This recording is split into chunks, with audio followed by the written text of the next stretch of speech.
Welcome to the Money Pig Podcast, presented by Goodwin Investment Advisory, where our mission is to lead you to financial pig, peace, independence, and generosity. I'm your host, Tim Goodwin. Thank you guys so much for joining us today. Today, I've got Merle Jabr here with us again, and we are just such a big fan of yours around the office. We're so grateful that you helped us with our health insurance group plan. Yes. We're a small group, so that can be challenging. And we love, when we're talking to clients who want to retire early or navigate Medicare or whatever it is, and we're like, well, I don't know. Talk to Merle, So we're so very grateful to have you as a partner. Thanks for coming in and getting on camera. Before we get started talking about like what healthcare options are, if you want to retire early, I wanted to tell you a story. So I went. You're smiling a little bit already. You might know it's coming.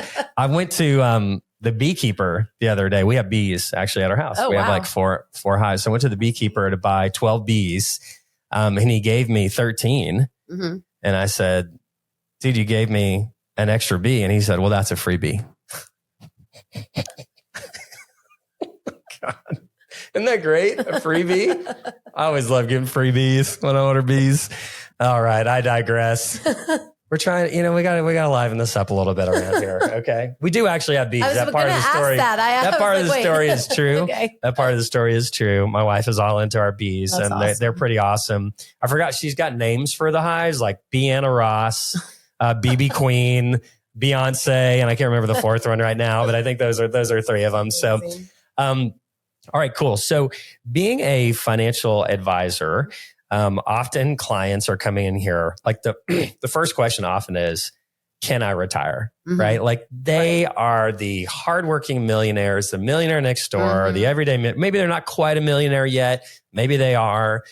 They've just like been nose to the grindstone, just working their buns off. And then they kind of looked up back at that pile and they're like, well, that's kind of big. Is it big enough? I don't know. Right. Right. So maybe we should call somebody and see. So they're coming in and they're looking for that confidence, that reassurance. Do I have enough money? So let's say as a part of meeting with that client, we're like, yeah, I think you do. You can retire. Immediately their next question is when? Like, how soon? Like yesterday, right. Can I quit? I don't have to put up with this bad boss anymore, or this job I don't love, or this commute, or whatever it is. Right. So, and often we can, and it can depend on the plan and what the client's willing or not willing to do. Often we can build a plan. Actually, we take pride in helping them retire sooner than they thought they could. We're excited about that. Absolutely. We love to kind of redefine retirement as the option to pursue more meaningful work, more meaningful time. So when we're like, oh yeah. I mean, look, you're 55. You could probably retire at 60. And more often than not, their biggest hang up is, well, what about health insurance. That's right? Because they got a good job. Hopefully they have good health insurance. Hopefully the employer is paying that premium, or at least part of the premium. And they're going, well, gosh, I'd have to start paying it myself. And I don't even know if I can keep it. So I would love, because I really enjoy being like, you have options. Like, don't let that be. Like, don't work a job you don't love. Right. Because of the health insurance. Absolutely. You know what I mean? Like, there are other options. And so there's probably like 4 or 5 categories that we'll go through. Medicaid is an option, but generally not for our clients. Medicaid would be for folks that have lower incomes, much lower net worth. So let's assume they're not eligible for Medicaid by retiring early. What are they eligible for if they're retiring before Medicare kicks in at 65? Great question. So if they are currently working for an employer, they may have 2 options. They may have COBRA benefits if they are just going to end employment, but they may also have retiree benefits where they can continue to stay on a company's health insurance until their Medicare age. Then they could even stay on a Medicare plan beyond 65, but they could stay on retiree coverage. Oh, cool. So they need to kind of find out if that's a benefit. They may not have cared about it. Maybe they've been at the employer for a long time, but to know like, hey, can I just stay on like normal, but I'm just not working here anymore? That's right. Every employer is different. Some are going to offer retiree benefits. Some will not. And then they would be looking at COBRA usually Is that, an option. before we go into COBRA, is that plan typically like the same coverage? Yes. Is the employer still covering that cost, or is the retiree probably covering it more? It can vary amongst employers. Some employers will continue to pay, or they'll negotiate an age rate. Some will not pay, but still offer the same plan options. Some have different plan options. So it really does maybe you depend want to on the adjust. employer. You're at a different That's stage right. of life, whatever. Maybe there's been some diagnosis along And the way. negotiate. Okay. You can negotiate it too. Ooh, you heard it first right here. You need a negotiator. That's really interesting. So let's walk back into COBRA. Like, what does COBRA mean? What is COBRA? So COBRA is a continuation of coverage. Typically, COBRA benefits are available to employers that have a minimum of 25 employees enrolled. So if you're with a small company that have less than 25 employees, you may not have COBRA benefits eligible. They may have what's called state continuation participation, where you can get continuation through the state. Very rare, but possible. But when we're talking COBRA, we're talking continuation of benefits for over 20 employers over 25. What does that mean?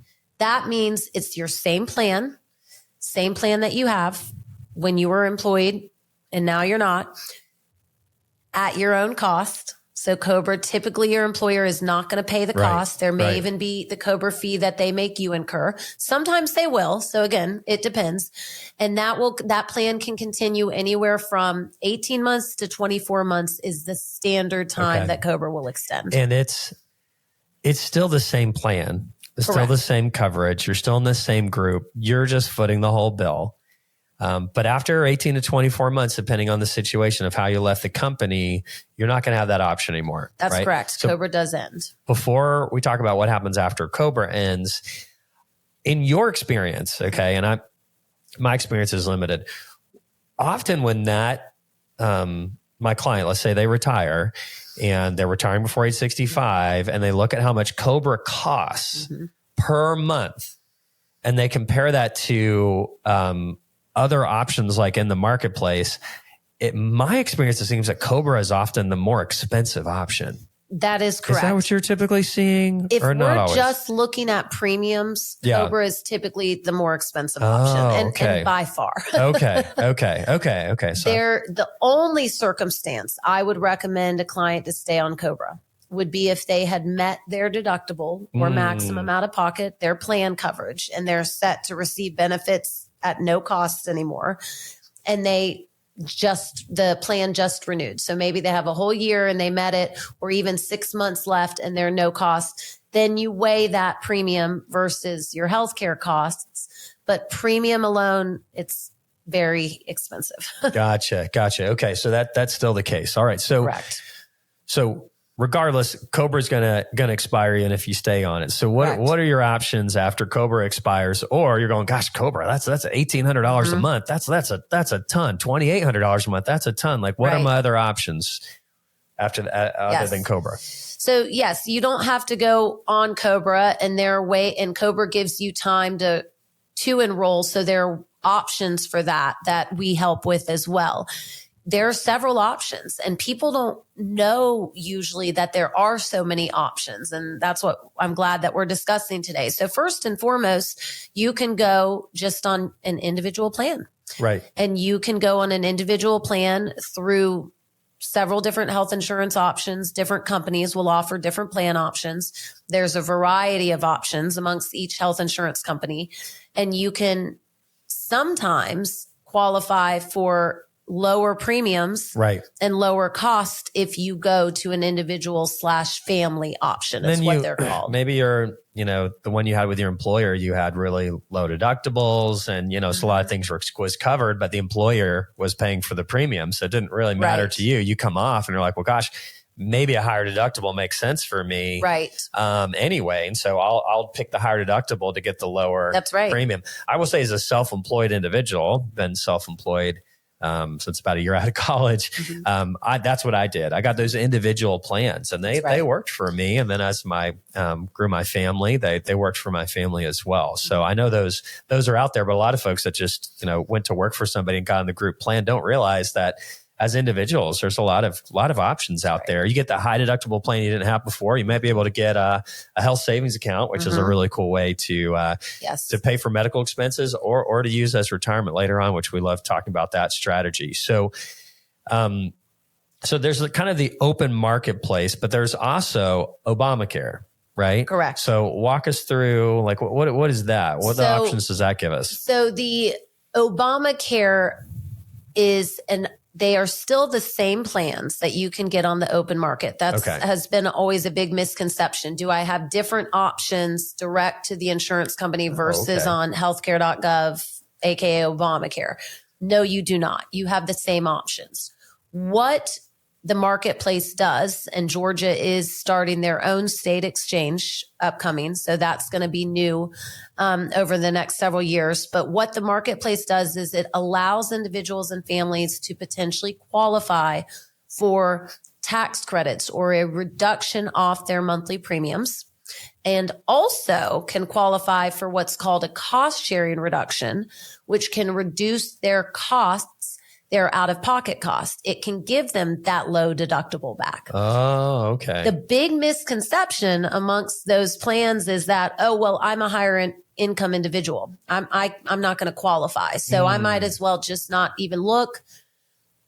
Let me give you an example. A family of 4 right now could make almost $300,000 a year household income and still qualify for tax credits.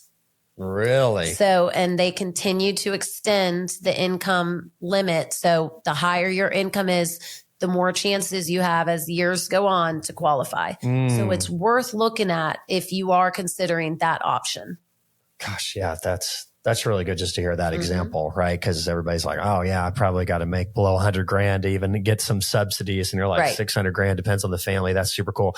So, one of the things that this reminds me of is actually one of our client families. So they're in their early 50s, and unfortunately, his wife got diagnosed with terminal cancer. And so they really kind of had this hard look of, wow, this is not going to be the future that we all dreamed and hoped. It's really going to be cut short. He's at the top of his career, top level of the income. They've got kids, they got grandkids. And so they decided, we were actually part of that financial plan and helping them to make the best decisions. He decided to retire very early so that he could spend quality time with her. They actually moved to Georgia. They built a home, because a lot of their kids and grandkids are here. And, they switched over to Obamacare. And even though he was a higher income earner, he actually, this is why we talk to people about financial planning, like have multiple tax buckets of money, have tax deferred, have tax-free Roth, and have taxable. So he actually had some taxable retirement assets. And so by living off of those, or you could live off Roth IRA, he actually was able to keep his income pretty far down. That's right. So the health insurance that they needed for somebody with cancer ended up being very inexpensive because of the tax subsidies. And we've talked before about Medicaid, where Medicare is going to look back 2 years. That's right. But I think with Obamacare, you can update them more on your current income. Is that right? Yes. So it is an estimate for the future. So you're looking at the next 12 months, which gives you time to make that plan, with you guys, for example, and say, hey, do I need to take these investments this year? Can we adjust the income some way? There are so many options that you have. So if you didn't think about it 2 years ago and you want to see if you can qualify, you have the time at any time. Really. That's so cool. And we actually got a little sophisticated. I hope I don't lose you guys here in the planning, but we realized with this couple that they still could actually realize some income. Absolutely. So their income was so low that the capital gains we were realizing for them in the taxable account ended up being like sometimes zero. Now, who knows, by the time you're listening to this, the laws could have changed. But I can just tell you what we're able to do for them. And then we realized, well, gosh, we could do some Roth conversions. That's right. Because your income's so low. So now we're taking some of that tax deferred 401k and we're converting it over. We left some of his 401k at his employer because he was able to have the option to withdraw from that penalty free by the time he hit 55 if he left it there. So there were some a little more sophisticated strategies that we're able to do, all while trying to maintain maintain a certain, taxable income level to keep those subsidies That's right. high, and we're just trying to buy them time until they get to Medicare age. Exactly. So the good news about this story is that she is still with us today, and she has outlived kind of the max life expectancy they've given her at diagnosis. That's so it's pretty exciting. It's been a tough journey, and they're still in our prayers, but a good story and a really great opportunity to retire early and not let that health insurance thing get in the way, even when there's a cancer diagnosis in the family. So one of the other things to consider is getting on your spouse's plan, right? So let's say you want to retire early. If you're married and your spouse is still working, that's right. They might have a plan. Maybe your spouse is on your plan, but for whatever reason, maybe there's a plan there, or maybe you've been on your own employer's plans. You could go there. So that's an option. I think it's just something to not forget. And then the last category that I wanted us to talk about was this medical bill sharing option. Yes. Right. So I am a part of a group called My Christian Care. Yes. It's not insurance, to be clear, but it's called Metashare. My family and I have actually done this for 12 years. So, it's like a deductible. It's called an annual household portion. So we've got the highest one, grateful for, the overall health of our family. What it feels to me like, though, is that I have sort of like a discount card when I go, in network. I sort of have a discount card, a prearranged fee schedule. And I have like a max out of pocket. So we have had some situations where we did meet that high deductible. And then there was 100%. There wasn't a co-insurance split after deductible. So that was really, really nice. But the premiums are really, really reasonable. Yes. There is more work on my side. Right. Because if I go to the dermatologist, for example, in network, I'm going to pay a $35 copay. They're going to file it with Medicare. They're going to end up charging the reduced rate. They're going to subtract the copay that I paid at the offset. Then they're going to bill me. Then I've got to pay them. And just as long as the claim was filed appropriately, that amount goes towards my household portion / deductible. So there's a little more work expected on me. Than maybe a major medical plan, but maybe share. I know that My Christian Care and Medicare is not the only one. And mine is more of a faith-based one. I don't think they're all faith-based, or are they mostly? Even some of the faith, they are not all. Even some of the faith-based don't have strict requirements. And to your point, I think you explained it really well.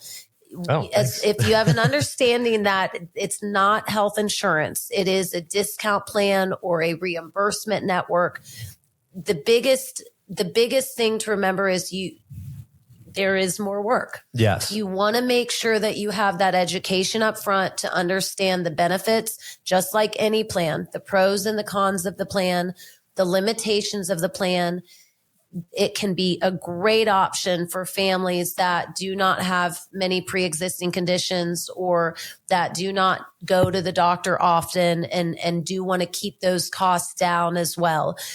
If you have pre-existing, oftentimes you may be looking at a harder time getting the plan. That's very true. But it is 100% another viable option. Again, I think the biggest thing that I've seen is the education. And I can give you an example of why I stress that so much. I had a client who I had her for years and years. And for years she was paying, she did not qualify for any tax credits, but she was paying full cost for individual coverage. She was in her early 60s for the last few years, about to turn 60. Girl's making some good money then. All right. She was paying a premium. I mean, it was getting to be about $900 a month. For one person. For one person, it was expensive. This was before the subsidies got more lenient too, by the way. So her birthdays, she has an April birthday. So her birthday, January, was her new renewal plan. She just got through, we were going through open enrollment. She was like, Merle, in 3 months, I'll be on Medicare. I have been healthy and paying these high premiums for 10 years now, every single month. I don't want to renew right now. It's only 3 months away. She was the perfect bill of health, y'all. Like I can't even stress that enough. Yeah. No medications, no doctors, no nothing. And so she went with a health share program and some of them will do this where they'll sign you up. They won't show you the benefits. They'll just tell you it's a lower cost and that things are covered. So she went with that. And trusted that she thought it was a health insurance plan. So they were still relatively new when this happened. I think this was 2018. Okay. Yeah. So not as much education. March 14th, 2 weeks before her April 1st birthday, she had a brain aneurysm burst. Oh my goodness. Oh my gosh. Had to be airlifted to the hospital. I mean, the full 9 yards. Yeah. Was there for weeks. She recovered. I want to put that out there. I'm not going to wait till the end to give that good news. And she's doing great now, but she had the full 9 yards. She gets home and starts seeing bills rolling in. There was a caveat in her health reimbursement plan that said within 48 hours of an emergency, you have to notify us of your emergency, a little small exclusion or caveat or whatever, or we're going to deny your coverage. And they tried to deny her coverage, and she had to get attorneys and have been still to this day fighting. I think she got most of it covered, but is still fighting 40,000 here, 80,000 here, 100,000 here. Oh my goodness. So again, they can be this is for every health plan you get. There are so many options. There are so many ways to purchase them, but take that time to educate yourself and really understand. Yeah. Ideal if you could talk to other people on that plan or working with that group, right. That's heartbreaking to hear that. Yes. So I hope that wasn't the one I was on. I think they've got a pretty good reputation. I did some good due diligence on them. But you explained it so perfectly. It is a discount plan. With a stop loss. With a stop loss. Yeah. There's that extra work. And if you are aware of it, it can be a wonderful option. It's worked well for us. It may not work forever because it's not technically insurance. I still can pay the cash rate if I want. That's right. There you go. And often it can be better at times. Sometimes it has been a steeper discount. It's hard to know that in advance, but you kind of get an idea of, okay, the Medicare discount's typically X and then the cash rate is like 80% off or something. Like, right. Let's just do the cash rate. I believe, if I'm correct, Metashare will also let you like take that amount you paid out of pocket and then reapply it towards the deductible. Right. Yes. So we actually have been doing that more just because we don't usually hit the deductible. Right. So it's like, why go through all this back and forth? Let's just pay the cash price up front. But it's just nice to know if I need to file it, I can do it. If I need to run it through network, I can. So, well, gosh, that's great. That's a lot of really, really great information. Is there anything Let me that we left mention out? one last option, because this is kind of that special option that I know people don't hear about is small group. Yeah, you talked to us about that. If you are a business owner and you retired, but you still have your LLC, or you have a hobby business that maybe you never have had to do payroll or things like that, but you and your family have, a registration of a business, you can look at a small group option for you and your family that often can be better premiums than individual without tax credit or even Metashare plans. So definitely, contact us. We do it all the time, but most people don't know that that's an option. So. Yeah, I didn't. Yes. I know that you had talked about that plan before when you came and talked to our advanced planning team, but I didn't realize at retirement that can be an option. And some companies allow just spouses to enroll. Okay. So you don't have to have a third employee. If you have a dependent who's turning 18, they can be that second person. You do have to have two, but families can be enough. Yeah, so absolutely. Wow, that is super cool. So glad you came. Wanted to make sure if you made it this far to the end of the episode, we do have a guide how to navigate healthcare and early retirement, an introductory guide for those under 65. So But please, if you didn't hear anything else we said, hear that. Don't work a job you don't love just because of the health insurance. There are a lot more options out there than there probably ever have been before.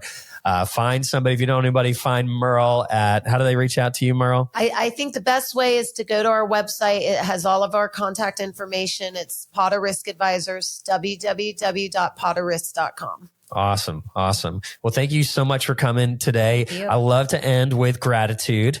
Yes. So maybe just sharing something that we're grateful for. So one of the things that I love doing is camping.